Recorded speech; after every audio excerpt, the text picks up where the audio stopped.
मोहि कपट छल छिद्र न भावा, जिसके मन में कपट का दोष है, छल का दोष है, छिद्र का दोष है, जिनके मन में कपटता की मलिनता है, छिद्रता की मलिनता है, छल की मलिनता है, वह मुझे अच्छा नहीं लगता। मोहि कपट छल छिद्र न भावा, मन को मलिन कर देता है कपट।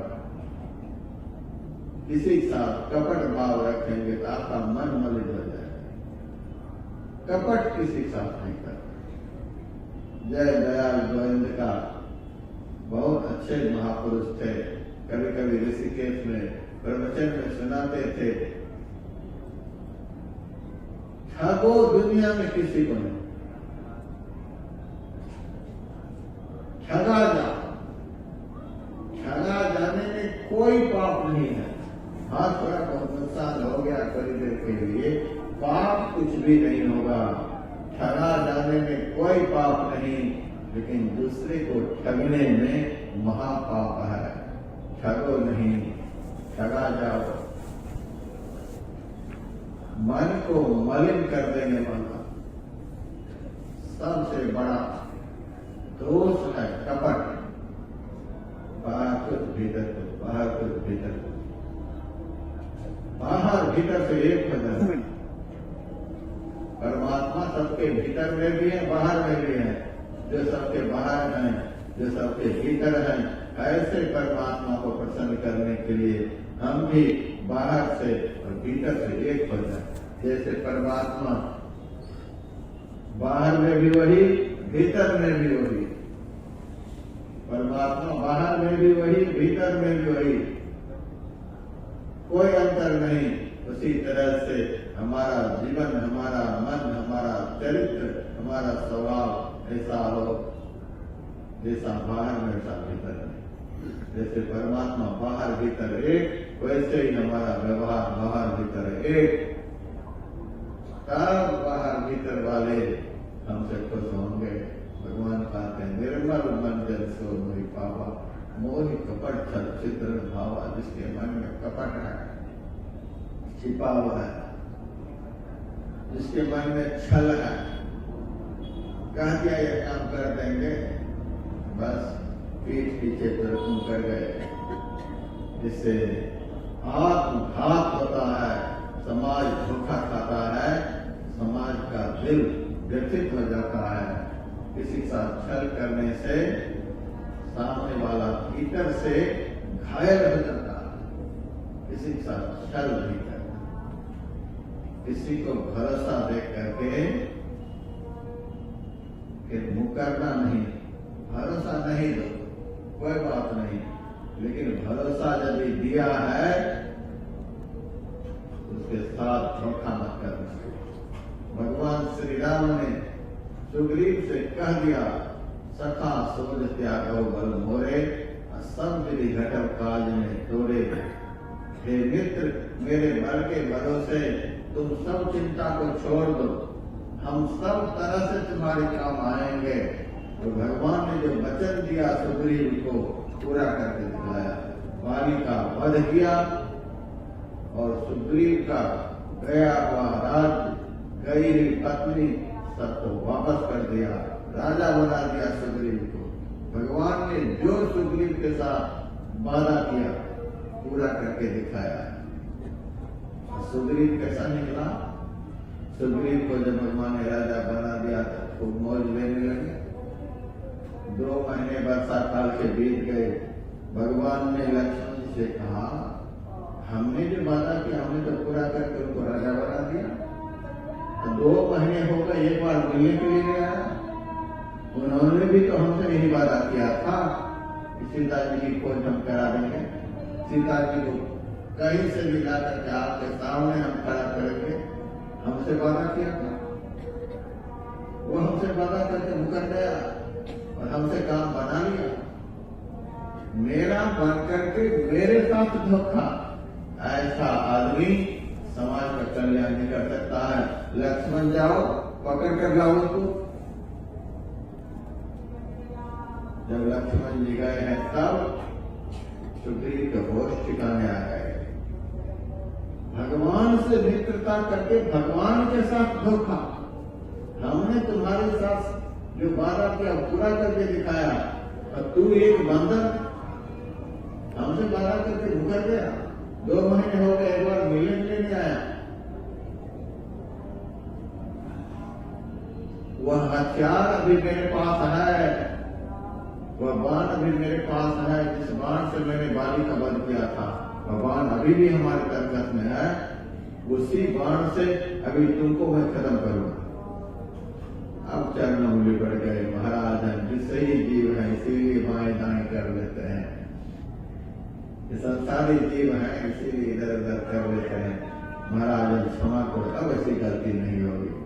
तब सुग्रीव सामने आया है, किसी का छल नहीं करना। छल करने से मन मलिन होता है, दूसरा धोखा करता है और आपका मन मलिन होता है। किसी के साथ छल नहीं करना, भरोसा नहीं दो, यदि दो तो पूरा करो। तीसरा है छिद्र। आप सोना के घर में सांप को घुसा दो, पलंग भी सोने का, कुर्सी भी सोने की, सब कुछ सोने का, उस घर में सांप को घुसा दीजिए। सांप घूमता रहेगा, घूमता रहेगा। अरे कुर्सी पर जाकर के बैठ जाओ, पलंग पर बैठ जाओ, घुसा दिया गया है, सोना का महल है, सब कुछ सोना ही सोना, आप कहीं आराम से बैठो, नहीं वो घूमता रहेगा। क्या खोजेगा? और छेद खोजेगा।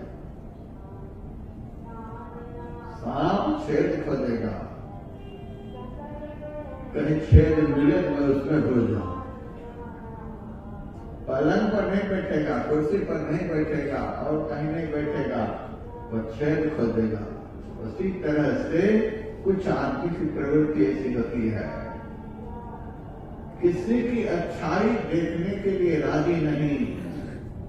अच्छा से अच्छा आदमी में भी दुर्गुण ही खोजते रहता है। कहाँ दुर्गुण मिले, कहाँ दुर्गुण मिले। एक आदमी का ऐसा स्वभाव था, कितना भी कोई बढ़िया भंडारा करे, कुछ न कुछ उसमें गलती निकाले थे। नमक कम हो गया था दाल में, चीनी कम हो गई थी खीर में, कुछ न कुछ बता ही नहीं। एक आदमी बड़ा धनवान था, उन्होंने अपने बेटे की शादी में दिल्ली से अच्छे अच्छे भोजन बनाने वाले को बुलाया था। खूब बढ़िया भंडारा हुआ, उस आदमी को भी बुलाया, उस आदमी ने भी खाया। अब उनसे पूछा गया, आप बताओ हमारे यहाँ जितना सुंदर भंडारा हुआ, इसमें तो कोई कमी नहीं है। तब कहता है, सब कुछ तो बहुत बढ़िया था, लेकिन खाजा जो बना हुआ था वह कुछ टेढ़ा हो गया,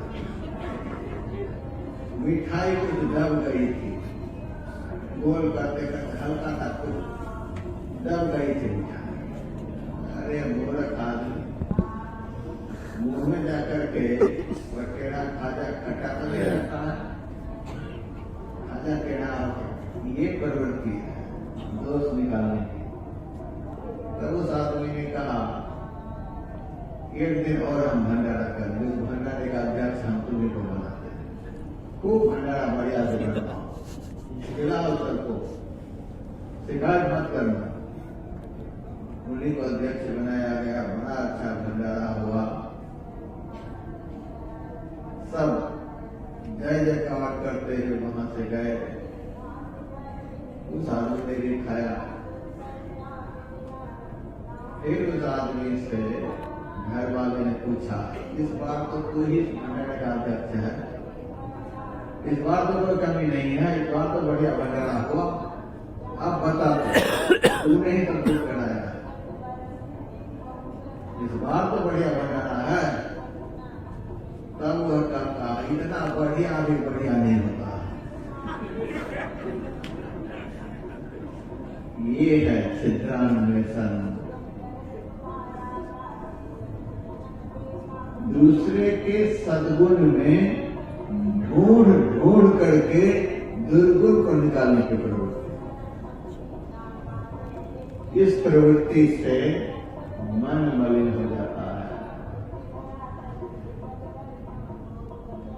मन यदि मलिन हो गया तो मलिन मन वाले से दुनिया के लोग तो खुश हो जाएंगे, लेकिन दुनिया बनाने वाले कभी खुश नहीं हो सकते। दुनिया बनाने वाले को खुश करना चाहते हैं, मन को निर्मल बनाना होगा। मन निर्मल होता है जब दूसरे में सद्गुण दिखलाई देता है। सब में हमें सद्गुण का दर्शन हो। गुरु द्रोणाचार्य ने धर्मराज युधिष्ठिर को और दुर्योधन को दोनों से कहा, पूरी हस्तिनापुरी देख करके आओ, इस नगरी में पापी कितने हैं, कितने पापी आदमी हैं, दुर्योधन जाकर के देखो। पुण्यात्मा कितने हैं, देख करके आओ। धर्मराज युधिष्ठिर से भी कहा, देख करके आओ। दोनों निकले, सुबह से शाम तक घूम करके आए। धर्मराज युधिष्ठिर से तो बाद में पूछे, पहले दुर्योधन से द्रोणाचार्य ने पूछा, कहो क्या सब देख करके आए। इस नगरी में एक भी धर्मात्मा नहीं, सब पापी, सब पापी। हाँ, थोड़ा बहुत भी यदि धर्मात्मा हो तो मैं हूँ, और कोई धर्मात्मा नहीं, टोटल पापी। दुर्योधन ने ऐसा देखा। धर्मराज युधिष्ठिर से पूछा गया, धर्मराज युधिष्ठिर ने कहा, इस नगरी में एक भी पापी को मैंने नहीं देखा। थोड़ा बहुत भी यदि पाप है तो एकमात्र हमारे अंदर है, हमें छोड़ करके इस नगरी में कोई पापी नहीं। इसी दृष्टि के कारण धर्मराज युधिष्ठिर का रथ जमीन से ऊपर होकर के चलता था। शरीर समेत वे स्वर्ग गए थे। इसी धर्म दृष्टि के कारण, इसी पवित्र निर्मल दृष्टि के कारण छिद्र का अर्थ होता है दूसरे में छेद देखना, दूसरे में दुर्गुण देखना, दूसरे में बुराई देखना। अरे अच्छाई नहीं देख पाते हो तो बुराई का लिए देखते हो। हमारी दृष्टि ऐसी हो, सब में हमें अच्छाई का दर्शन हो। कोई ऐसा आदमी नहीं जिनमें कुछ न कुछ अच्छाई न हो। एक बार भगवान श्री कृष्ण अर्जुन के साथ वन में विचरण कर रहे थे। देवराज इंद्र ने आकाश मार्ग से देखा, उनके मन में यही भगवान है, राजकुमार के साथ घूमना है। भगवान ने राजकुमार के साथ घूमते हैं। अच्छा, इनकी परीक्षा लेनी चाहिए, यदि भगवान होंगे इनकी दृष्टि पवित्र होगी। इस तरह से परीक्षा लेते हैं भगवान की। देवराज इंद्र एक कुत्ता का वेश बनाए। कुत्ता का शरीर ऐसा विकृत था, पूंछ कटी हुई थी, एक कान कटा हुआ था, शरीर में बहुत जगह घाव हो गए थे, घाव में कीड़े हो गए थे, कीट निकल रहा था। ऐसे विकृत रूप को लेकर के देवराज इंद्र भगवान के सामने से बड़ी तेजी से भागा। अर्जुन ने भगवान से कहा, भगवान देखो, इस कुत्ता ने कौन ऐसा पाप किया है जिस पाप के कारण एक तो शरीर कुत्ता का मिला, पूंछ कटी हुई है, कान कटा हुआ है, शरीर में घाव है, मोबाइल निकल रहा है। महाराज देखो किस पाप का यह परिणाम भोग रहा है। भगवान ने कहा, नहीं नहीं अर्जुन, इस कुत्ता का काम देख रहे हो कितना चमचम चमक रहा है, ये इनके किए हुए पुण्य का फल है। जैसे भगवान ने कहा, इस कुत्ता का दांत देख रहे हो कितना चमचम चमक रहा है, भगवान को उस कुत्ते की चमक दिखलाई दी। जहाँ पर चमक थी केवल वहां ही नजर आया। तुरंत देवराज इंद्र समझ गए शरीर में भगवान है। जिनको अच्छाई ही अच्छाई दिखलाई दे, वो भले ही शरीर में आदमी हो, लेकिन वह आदमी नहीं, वो भगवान है। जो सब में अच्छाई ही अच्छाई देखे, वो आदमी नहीं, वो भगवान है। ऐसा ही आदमी भगवान का दर्शन कर सकता है जो सब में अच्छाई का दर्शन करे। न पूंछ दिखलाई दे रहा है, न कान दिखलाई दे रहा है, न घाव दिखलाई दे रहा है, केवल दांत की चमक दिखलाई दे रही है। ऐसी दृष्टि भगवान के भक्त की होती है। ऐसी दृष्टि वाले को ही भगवान का दर्शन होता है। मोहि कपट छल छिद्र न पाओ। तो वही अष्टावक्र दिखाते हैं। क्षमा जब महाराज जनक यदि अखंड सुख मोक्ष को पाना चाहते हो, अमृतत्व को पाना चाहते हो, आत्म बल बढ़ाना चाहते हो, इंद्रियों का बल खत्म कर देना चाहते हो, क्षमा रूपी अमृत का सेवन करो, सरलता रूपी अमृत का सेवन करो, सरल जीवन हो। दया, दया का भाव सबके ऊपर रखो। दया भाव हृदय नहीं, ज्ञान कथे बेरद, तेनर नर के जानेंगे सुनी सुनी साखी सब। प्राणी मात्र के दुख को देख करके हमारा हृदय द्रवीभूत हो जाए। हमारे गुरुदेव के शरीर पर एक मच्छर आकर के बैठ गया, हम भी वहां पर थे।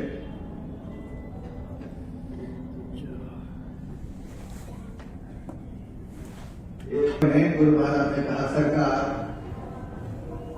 शरीर के ऊपर मच्छर बैठ गया है, वह उड़ाना चाहता है।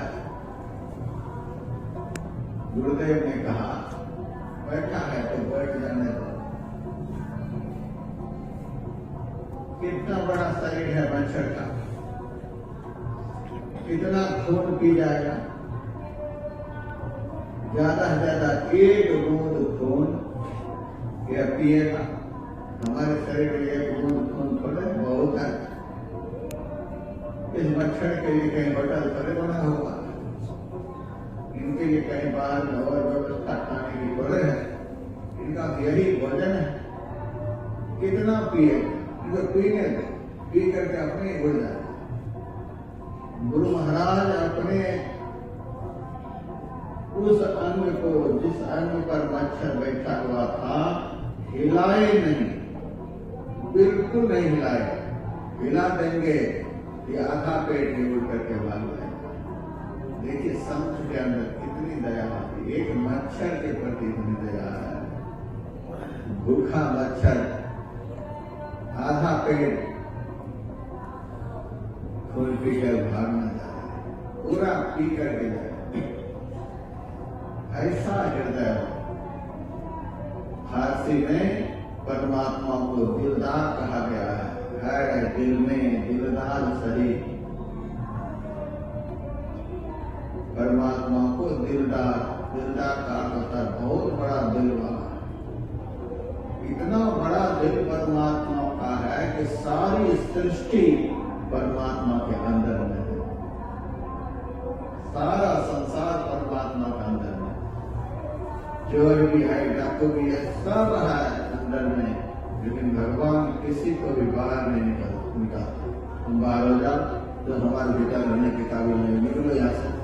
नहीं नहीं, जिनके दिल में सबके लिए जगह है उन्हीं को परमात्मा कहते हैं। ऐसे दिल वाले को कौन प्राप्त करेगा? सदा हुआ दिल वाला। परमात्मा का दिल अत्यंत विशाल है, सबको अपने हृदय में स्थान दे रखते हैं। ऐसे विशाल दिल वाले परमात्मा को संकुचित दिल वाला प्राप्त नहीं कर सकता, सड़ा हुआ दिल वाला प्राप्त नहीं कर सकता। ऐसे दिलदार को कोई बड़ा दिल वाला ही प्राप्त कर सकता है, विशाल दिल वाला प्राप्त कर सकता है। नामदेव की पूजा में कुत्ता घुस गया, मुंह में रोटियां दबा करके भागा। नामदेव महाराज जी की कटोरी के पीछे पीछे भागे जा रहे हैं। महाराज महाराज सूखी रोटी कैसे खाओगे, थोड़ा सा घी चुपर लेने दो, घी चुपर लेने दो महाराज, सूखी रोटी कैसे खाओगे? वह कुत्ता पीछे उलट उलट करके देखता है, कैसा विचित्र आदमी है, इनकी सारी रोटियां लिए मैं भागा जा रहा हूँ और ये मेरे पीछे घी की कटोरी भी भागा रहा है। हम लोग भी भगत कहलाते हैं। हमारे रसोई घर में यदि कुत्ता घुस जाए तो घुस नहीं पाएगा, यदि घुस जाए तो घुसने देंगे। घुस करके यदि मुंह में रोटी दबा ले, उनके पीछे घी की कटोरी लेकर के भागेंगे कि डंडा लेकर के भागेंगे। हमें तो उम्मीद नहीं है, हमें भरोसा नहीं है कि एक भी आदमी घी की कटोरी लिए भागेंगे। दर्शन चाहिए हमें लोगों को, भगवान का दर्शन डंडा वाले को ही चाहिए। जो डंडा लेकर के दौड़ेगा उन्हीं को जल्दी है भगवान के दर्शन। नामदेव जी महाराज कभी दर्शन के लिए उतावले नहीं हुए। दिल की भूमिका यदि बढ़िया हो जाए तो दिलदार के दर्शन में कोई देर नहीं। दिल विशाल हो, दिल महान हो तो कुत्ता से ब्रह्म प्रकट होता है। दिल यदि सड़ा हुआ है तो ब्रह्म भी सामने है। हमारे लिए पत्थर के समान है, हिलेंगे डुलेंगे। हम कहीं भी मंदिर में जाते हैं, भगवान का दर्शन होता है, पत्थर का दर्शन होता है। तुलसीदास जी महाराज ने पत्थर में भगवान का दर्शन किया वृंदावन में। मीरा ने अयोध्या में भगवान का दर्शन किया। रामकृष्ण परमहंस ने काली के मंदिर में पत्थर में काली माँ का दर्शन किया। बाबा कृपा ने काली माँ के स्तन का दूध पिया। पत्थर में चैतन्यता का अनुभव हुआ इन महापुरुषों को। तो हम लोग जब मंदिर जाते हैं तो सब मूर्ति पत्थर, सब में भगवान है, सब में भगवान है। हमें दर्शन क्यों नहीं होता है? दिल सड़ा हुआ है। सड़े हुए दिल वाले को भगवान का दर्शन नहीं, उनको तो पत्थर का दर्शन होता है। हम जहाँ भी जाते हैं भगवान पत्थर बन जाते हैं, हिलते डुलते नहीं, आँख नहीं खोलते, हाथ भी नहीं हिलाते। बहुत दूर से चलकर आया है, जरा सा आश्वासन दे कि कोई बात नहीं, हम हैं यहाँ पर। जरा भी कोई प्रतिक्रिया नहीं है। कहाँ कहाँ से चल करके हम मंदिर में भगवान के दर्शन के लिए जाते हैं, लेकिन प्रतिमा में कोई प्रतिक्रिया नहीं होती। कारण क्या है?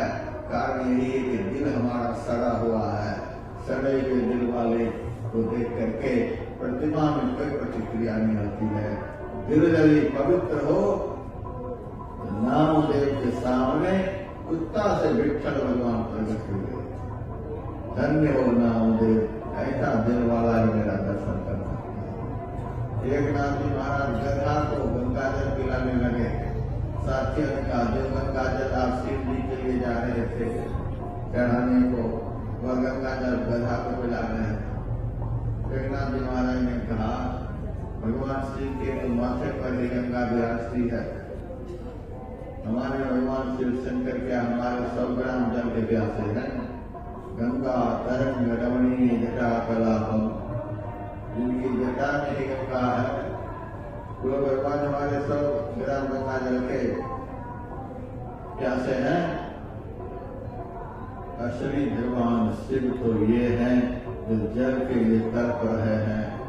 गधा के मुंह में गंगा जल पिलाए, गंगा का जल जैसे समाप्त होता है, वैसे ही गधा के अंदर से वहीं पर शिव प्रकट हुआ। एक नाथ जी महाराज के सामने गधा से शिव प्रकट हुए। हृदय की भूमिका बन जाए तो गधा से भगवान प्रकट होते हैं, कुत्ता से भगवान प्रकट होते हैं। प्रहलाद के सामने तो पत्थर से भगवान प्रकट हुए हैं। गौतम इतिहास करके पढ़ा था, भी दिल बदलने का मन नहीं करता है।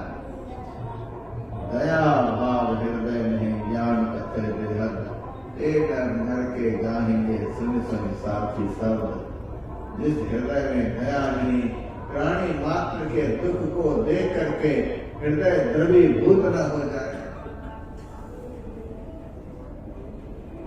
वह आदमी दया निधान भगवान का दर्शन करना चाहता है। जिस भगवान को प्राणी मात्र के प्रति दया है, मुर्दा को देता है कप्तान लकड़िया, जिस भगवान को मुर्दे तक पर दया है, उन भगवान को दयाहीन व्यक्ति प्राप्त करेगा, कभी संभव नहीं है। तो दया का भाव जो है, यह दया भाव दुखी व्यक्ति के दुख को देख करके बिना कहे ही हमारा दिल द्रवीभूत हो जाए, यह दया का भाव जो है, अष्टावक्र जी कहते हैं, यह भाव ही अमृत है। अमृत आत्मबल बढ़ता है। यदि ऐसा भाव हमारे दिल में हो जाए, हमारा आत्मबल बढ़ जाएगा। आत्मबल को बढ़ाने वाला, आत्मा का बल बढ़ता है अमृत से। इस तरह का भाव ही अमृत है। इस तरह का भाव हमारे दिल में उत्पन्न हो, अमृतत्व की प्राप्ति हो जाएगी, आत्मबल बढ़ जाएगा। दोष, चौथा अमृत देखो क्या है, तोष। तोष कहते हैं संतोष को।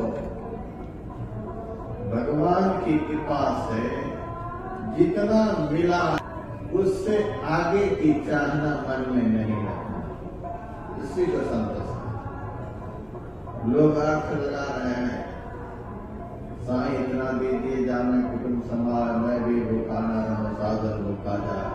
सबको यह पंक्ति याद हो गई। जितने लोग यहाँ होंगे यह पंक्ति सबको याद होगी। साईं इतना दीजिए जाने कुटुंब समाज, मैं भी भूखा न रहूं, साधन भूखा जाए। मैंने एक आदमी से पूछ दिया, तो कह रहे साईं इतना दीजिए, कितना दीजिए तो पहले बताओ। कहते इतना दीजिए, हम तुमसे पूछते कितना दें, कितना देने से। फिर तो एक साल मेरे पास आया है द्वार आश्रम पर, ठंडी का समय, महाराज एक कंबल दे दो, बड़ी ठंडी लग रही है। अपने शरीर पर का कंबल उठाकर उनको दे दिया।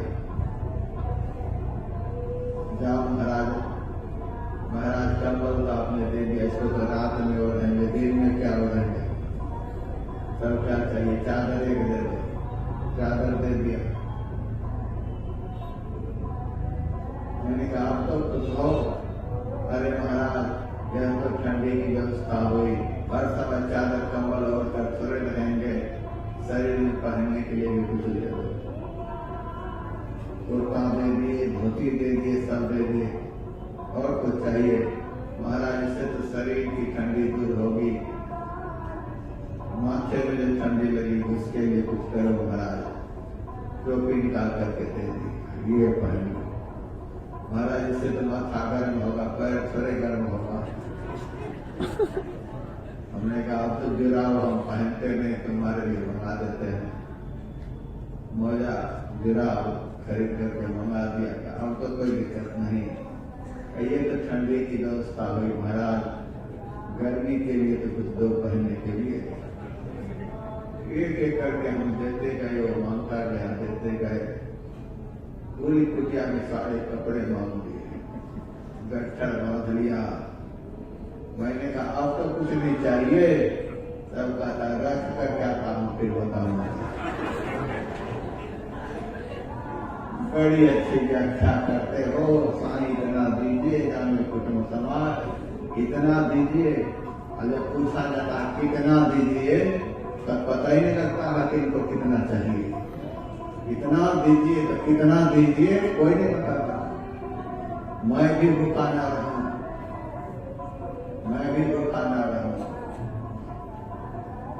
हमारी भूख मिटने के लिए कितना अनाज चाहिए? 250 ग्राम अनाज चाहिए। 250 ग्राम अनाज ले लो, संतुष्ट हो जाओ। नहीं, कहने के लिए कहते मैं भी भूखा ना रहूं। एक महाजन ने अपने मुनि से कहा, हमारे पास कितनी संपत्ति है, हिसाब किताब लगा करके बताओ।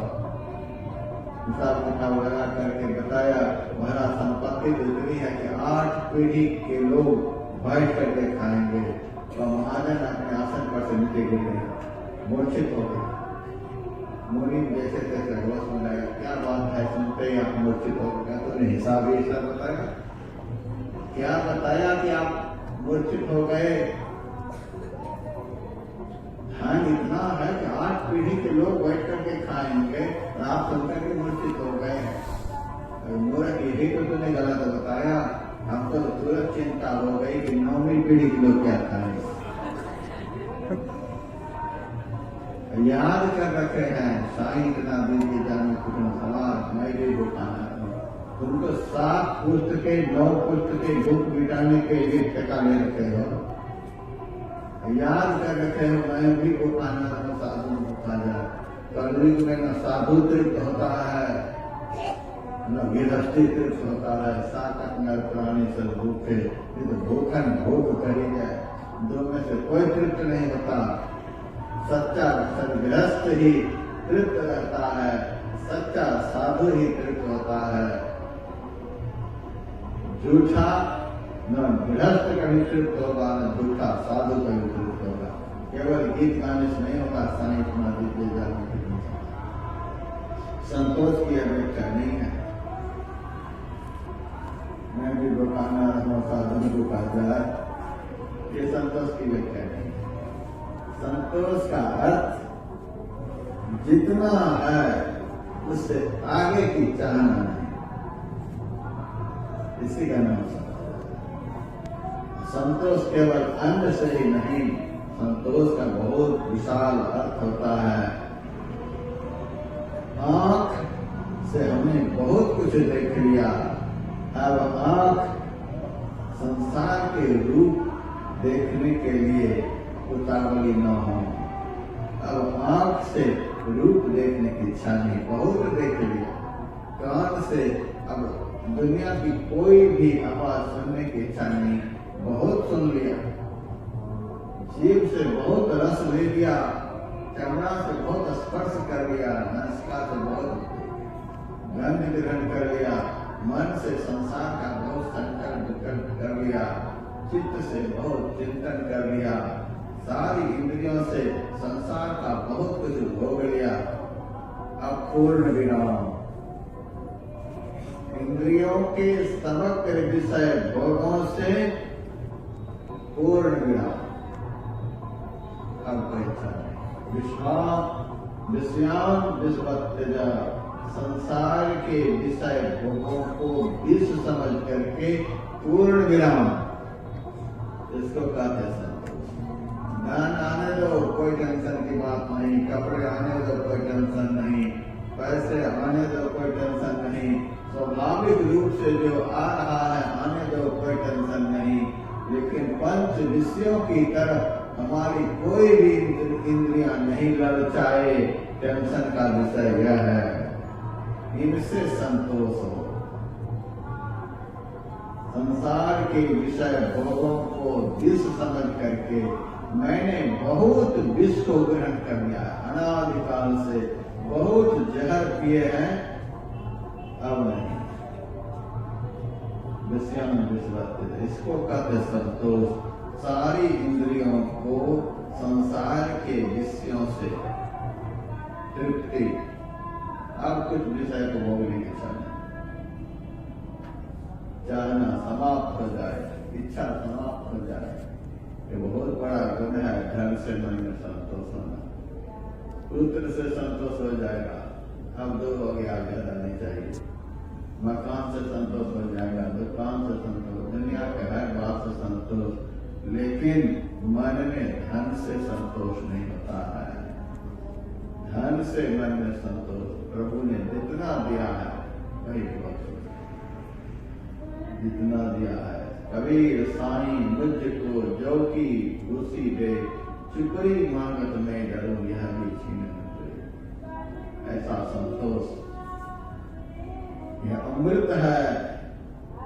धन से विषय भोग से मन में संतोष का हो जाना, समझ लेना मुझे अमृत प्राप्त हो गया। हाय हाय खत्म हुआ, मन में भोगों से संतोष उत्पन्न हुआ, अमृत प्राप्त हो गया। सत्यम पीयूषवत भजा, असत्य का त्याग हो गया, सत्य का ग्रहण हो गया, असत्य संसार से दृष्टि हट गई, सत्य स्वरूप परमात्मा में दृष्टि लग गई। लेकिन अमृत है और असत वचन पर बहुत कुछ सुन चुके हैं। अमृत के सेवन से, अमृत के पान से आत्मबल बढ़ता है, आत्मा का बल बढ़ेगा। आत्मबल प्रबल होगा तब इंद्रियां निर्बल होंगी, तब देवासुर संग्राम में आप असुरों को पराजित कर पाएंगे। असुर क्या है? काम, क्रोध, लोभ, मोह, मदमात्सर्य, इच्छा, दुर्विचार करने, यही असुर हैं। और इनको पैदा करने वाले, इनको अपने बस में रखने वाले हमारा मन जो है दैत्याधिपति बलि है। ऐसे मन को हम तभी पराजित कर पाएंगे जब हमारा आत्मबल बढ़ेगा। आत्मबल को बढ़ाने वाला जो सब सद्गुण है उनकी मैंने चर्चा की। योगाभ्यास करने से आत्मबल बढ़ता है। कल आप लोगों को सुनाया गया था, योग का पहला अंग है यम, सत्य, अहिंसा, अष्टैव, ब्रह्मचर्य और परिग्रह। इन पांचों के सेवन करने से आत्मबल बढ़ता है। योग का दूसरा अंग है नियम, शौच, संतोष, तप, स्वाध्याय, ईश्वर प्रणिधान। अंदर बाहर की पवित्रता। शौच का अर्थ होता है अंदर और बाहर की पवित्रता। योग के बहुत अंग में से एक अंग है नियम। नियम से रहना है। और नियम के 5 अंग में से पहला अंग है शौच, अंदर बाहर की पवित्रता। बाहर की पवित्रता होती है जल और मृतिका से। बाहर गंदा हो गया है, साबुन लगा लो, सर्फ लगा लो, मिट्टी लगा लो, स्नान कर लो। हम तो केवल स्नान करते हैं। 25-30 साल हो गए, कभी कोई साबुन लगाते ही नहीं। क्या इस चमड़े को धोए? साधु बन गए चमड़ा को धोने के लिए। हम तो अपने को समझते हैं हम साधु जीवन में आए हैं अंदर को धोने के लिए, मन को धोने के लिए, तन को धोने के लिए नहीं। कहीं नहीं जाते हैं। जब से हम आए हैं आप लोग देखते होंगे हम टहलने के लिए जाते हैं सुबह शाम, बाकी कहीं नहीं जाते। हमें मन को धोना है, मन को पवित्र बनाना है। सारे आफत की जड़ मन है। मन यदि पवित्र हो गया तो निष्ठा के ढेर पर भी आप बैठे हैं तो आप महानिर्मल देवता से भी अधिक पवित्र हैं। तीर्थम परम किम, आचार्य शंकर से पूछा गया सबसे बड़ा तीर्थ क्या है? आचार्य शंकर ने कहा समनो विशुद्धम। यदि हमारा मन पवित्र हो गया, निर्मल हो गया। निर्मल मन की पहचान क्या है? सब लोग कहते हैं महाराज हमारे मन में कोई छल कपट नहीं, कोई छल कपट नहीं महाराज, हम भीतर से बहुत साफ हैं, हमारा दिल बड़ा साफ है महाराज। सब लोग यही कहते हैं। ऐसा कहने चलूंगा मन हमारा साफ है कि मलिन है, इसका प्रमाण पत्र बाहर का कोई नहीं देगा। यह प्रमाण पत्र स्वयं से प्राप्त होता है। मलिन मन की पहचान है भजन में नहीं लगी। पाप बंद कर सहज स्वभाव, भजन मोर से भावन खाओ। पापी मन का, मलिन मन का यह स्वभाव है तो भजन में नहीं लगता। जो मन सहज रूप से भजन में नहीं लगे, समझ लेना वो मलिन मन है। धक्का मार मार के कब तक भजन कराया जाएगा? टेंट में कोई से फिरते हैं कौन भजन पर बैठा कौन नहीं बैठा। 2-4 बार जाकर कह देते हैं अरे ये ध्यान का समय है।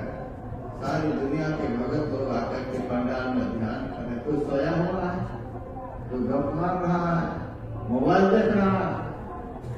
इस पवित्र तीर्थ में आकर के जिस स्विस कॉटेज में लोग ठहरे हुए हैं, उस स्विस कॉटेज किराया आप पूछ लीजिए जाकर के, ऐसे ऐसे स्विच कॉटेज बने हुए हैं कि एक रात का किराया 1.5 लाख है। अभी 1-2 दिन पहले गुजरात से एक भगत आए थे। उस भगत ने कहा महाराज हम तो बुरी तरह यहाँ तो फ्री नाम रहने के लिए दे रहे हैं, हमारे से तो 60,000 रुपए ले लीजिए। 60,000 1 लाख 2 लाख पास में ही स्विच कॉटेज बना हुआ है। आप जाकर के किराए बात कर लीजिए, पता चलेगा। ऐसे स्विच कॉटेज फ्री में हम रहने के लिए दे रहे हैं। आराम से सब सत्संगी भाई बहन भजन करें। अरे कम से कम किराया तो वसूल करके जाओ, पैसे नहीं मांग रहे किराए में। ध्यान के समय में ध्यान में बैठो, सत्संग के समय में सत्संग में बैठो, भोजन के समय में भोजन में बैठो। यही हमें किराया देना है। आप लोगों से किराए के रूप में पैसे लेने के लिए हम नहीं बैठे हैं। आप लोगों को सारी सुविधाएं दी गई है। कहाँ 40 किलोमीटर की दूरी से धान का पुआल बिछाया गया है। उस पुआल के ऊपर इतना सुंदर मैट बिछाया गया है। उसके बावजूद भी जिनको ठंडी लगती है उनको कंबल दिया जाता है, रजाई तक मंगा दिए हैं, बिछाने के लिए गद्दे तक मंगा दिए हैं। किसी को दुख नहीं हो। इसके बावजूद भी ध्यान के समय गायब, सत्संग के समय गायब, इधर उधर घूमते रहते हैं। यमराज की जो अदालत चढ़ोगे, पूछेगा हाकिम को क्या तुम कहोगे। साधु की सुविधा को फ्री में भोग करके आ गए। साधु के दिए हुए सुविधा को फ्री में भोग करके आ गए। भजन भी नहीं कर पाए, इतना भी नहीं। यह किस मन की प्रवृत्ति है? आप त्रिवेणी में नहा करके पवित्र होना चाहते हो, आप गंगा यमुना में नहा करके पवित्र होना चाहते हो। यदि भजन करने की प्रवृत्ति तुम्हारे मन में नहीं है, दुनिया की कोई भी नदी तुम्हें पवित्र नहीं कर सकती है। यदि भजन करने की सहज स्वाभाविक प्रवृत्ति तुम्हारे दिल में नहीं है, दुनिया का कोई भी मंदिर तुम्हें पवित्र नहीं कर सकता, दुनिया का कोई यज्ञ तुम्हें पवित्र नहीं कर सकता। तुम पवित्र होने के लिए इधर उधर भटक रहे हो। तुम्हारे मन को पवित्र करने के लिए, तुम्हारे तन को पवित्र करने के लिए, तुम्हारी आत्मा को पवित्र करने के लिए यह आयोजन आयोजित हुआ है। यहाँ छोड़ करके पवित्र होने के लिए इधर उधर भटक रहे हो, साधु को मूर्ख बना रहे हो। यहाँ इतनी जो सुविधाएं दी गई हैं, भोजन की सुविधा,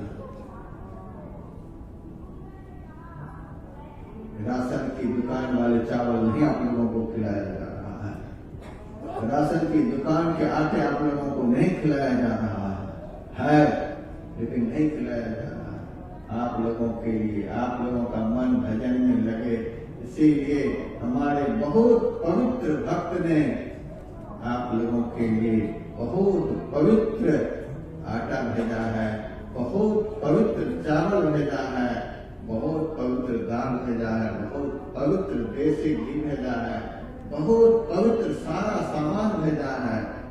और हमारे भोजन बनाने वाले जो भंडारी लोग हैं, मुंह में सुपारी तक नहीं रखते हैं। महापवित्र भोजन बनाने वाले हमारे भंडारी हैं, और हमारे भोजन कराने वाले महापवित्र सेवकगण हैं। इतनी सेवा सबकी फ्री में, उसके बावजूद भी यदि मन भजन करना नहीं चाहे, उस मन को कौन सा मन कहेंगे? भगवान श्री राम का वचन है, पाप बंध कर सहज स्वभाव। पापी मन का यह सहज स्वभाव है कि भजन करने में बहाना बनाता है। जो मन भजन में बहाना बनाए, टेंट से बाहर नहीं निकले, और भजन के समय जैसे घंटी बजे बाएं दाएं हो जाए, सड़क पर घूमने के लिए चले जाए, भगवत मार्ग का महात्मा को देखने के लिए चले जाए, नहाने धोने के बहाना से यहाँ से निकल जाए, पापी मन का सहज स्वभाव है। राम का वचन है सुंदर कांड में, पाप बंद कर सहज स्वभाव। पापी मन का यह सहज स्वभाव है, भजन मोर तेरी भावन खाओ। ये सुग्रीव, पापी मन का यह सहज स्वभाव है, उससे मेरा भजन अच्छा नहीं। मन को भजन अच्छा नहीं लगे, समझ लेना कि मन बड़ा पापी है। सत्संग में मन नहीं लगे, सत्संग हो रहा है, बाएं दाएं मोबाइल देख रहे हैं, इधर उधर टेंट में घुसे पड़े हैं, सत्संग में आकर के बैठते नहीं। यदि भूल चूक से बैठ जाते तो घड़ी देखते रहते हैं, ये महात्मा जल्दी पिंड छोड़ने वाला है नहीं, कब तक आरती होगी पता नहीं। आरती के लिए घड़ी देखते रहते हैं, हम पागल हो गए हैं। सड़क पर आए हैं, 1 घंटा भाषण देने के इतने हजार लेंगे आप लोगों से, गला फंसा हुआ है। डॉक्टर ने ज्यादा बोलने से मना किया है, तो भी मैं इतना बोल रहा हूँ। किसके लिए? हमको बोलने में खुशी हो रही है। 20 का दवाई खा करके आप लोगों को घंटा 1.5 घंटा सुनाने के लिए मैं बोलता हूँ।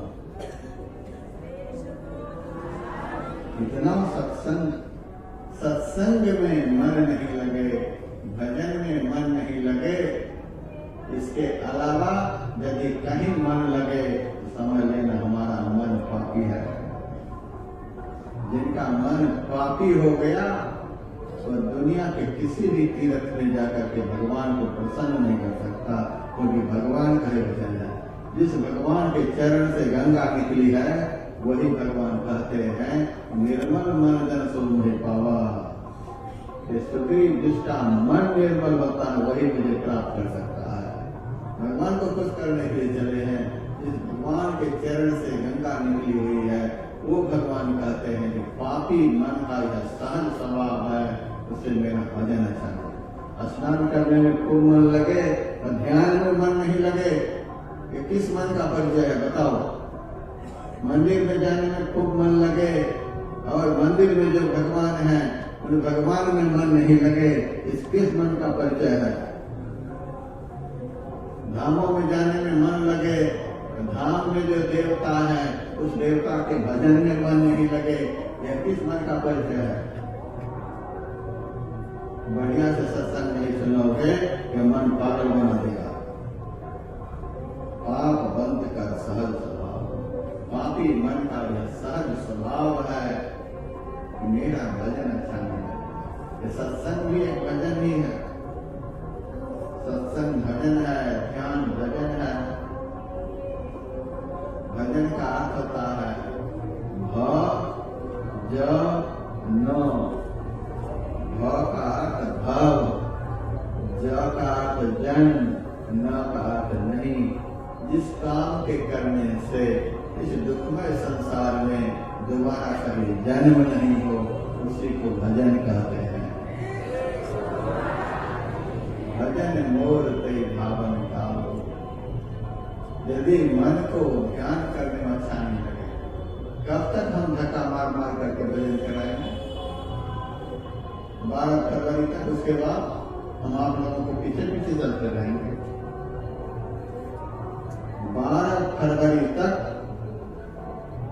लाख कष्ट उठा करके भी हम आप लोगों के मन को ऐसा बना करके भेजना चाहते हैं, यहाँ से जाने के बाद घर में भी इसी तरह से ध्यान करने में आपका मन लगे, सत्संग करने में आपका मन लगे।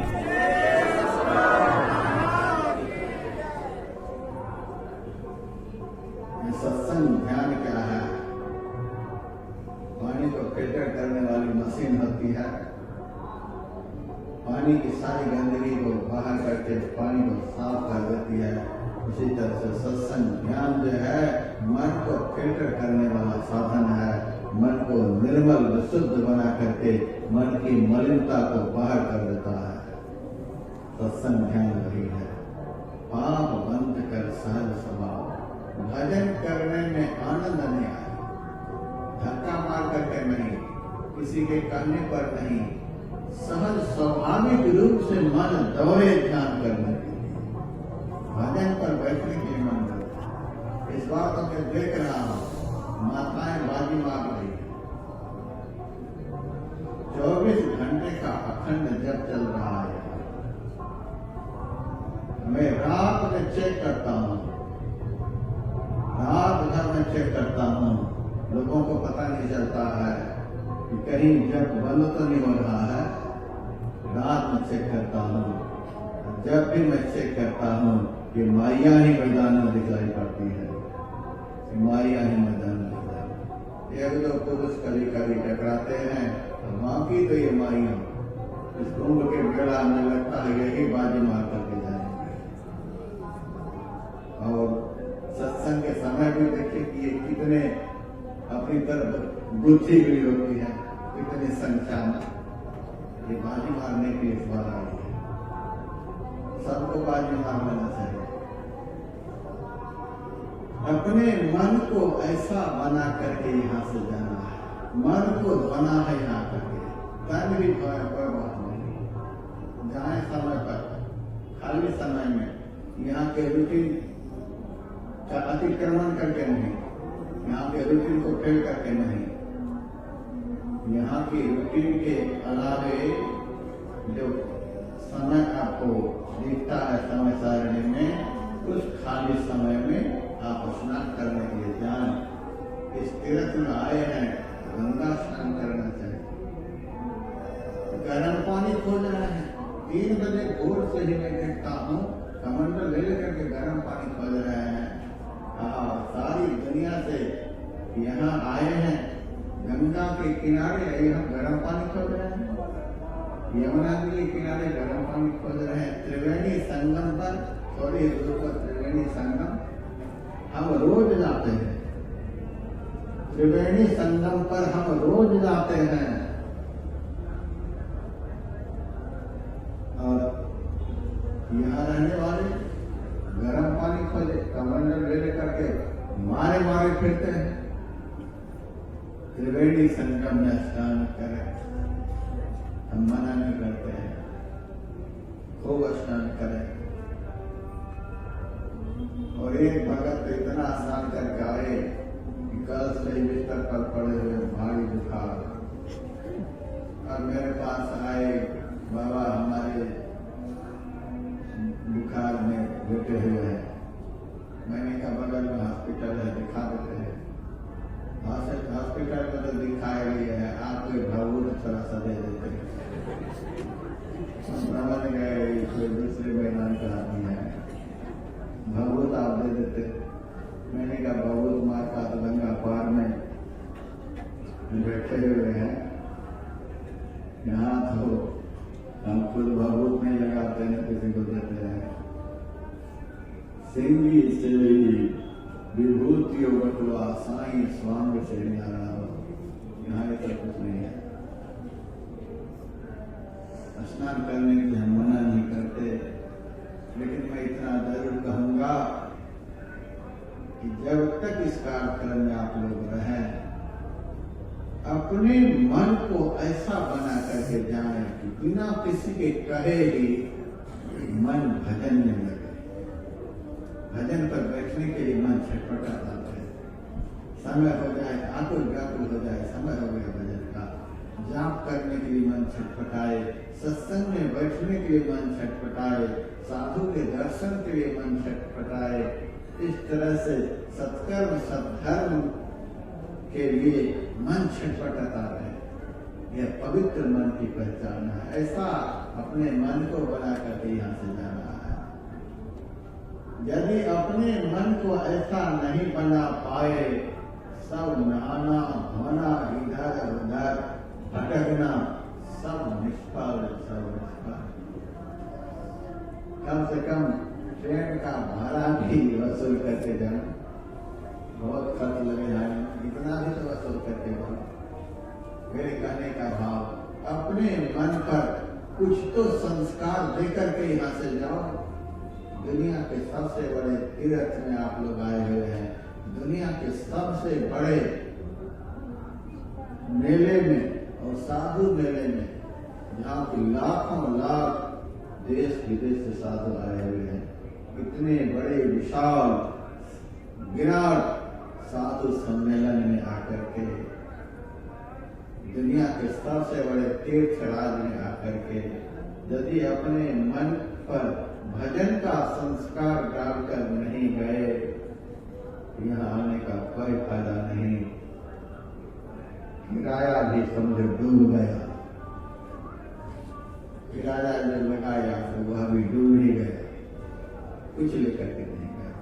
लादे लक्ष्मण और तीर्थ में जाकर के यदि पुण्य नहीं अर्जन कर सके, लादे लक्ष्मण और तीर्थ में जाकर के यदि पुण्य का संस्कार मन पर नहीं डाल पाए, यहाँ भी घर के ही वातावरण में रहे, परिवार के वातावरण में रहे, जैसे घर परिवार में इधर उधर घूमते रहते, इधर उधर की बातचीत करते रहते हैं, उसी तरह से यदि यहाँ भी हमारा समय व्यतीत होता रहा, लादे लक्ष्मण और तीर्थ में जाकर के जितना पुण्य होता है, यदि तीर्थ में जाकर के पुण्य का अर्जन नहीं किया गया तो तीर्थ में किया हुआ पाप वज्र लेप होता है।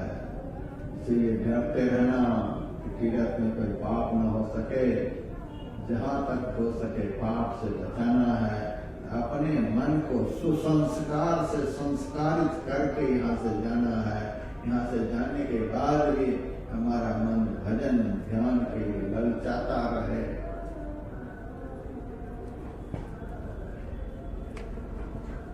अंदर बाहर की पवित्रता, इससे आत्मबल बढ़ता है। जिस कर्म के करने से आत्मबल बढ़े, वह कर्म ही अमृत तुल्य है। जिस कर्म के करने से इंद्रिय बल कमजोर हो जाए, वही अमृत तुल्य कर्म है। ऐसा कर्म यहाँ करना है। इस कर्म करने से आत्म तृप्ति हो, आत्मबल बढ़े, और आत्मबल को बढ़ाने वाले जो जो कर्म हैं, उन्हीं सब कर्मों पर हम यहाँ चर्चा करते हैं।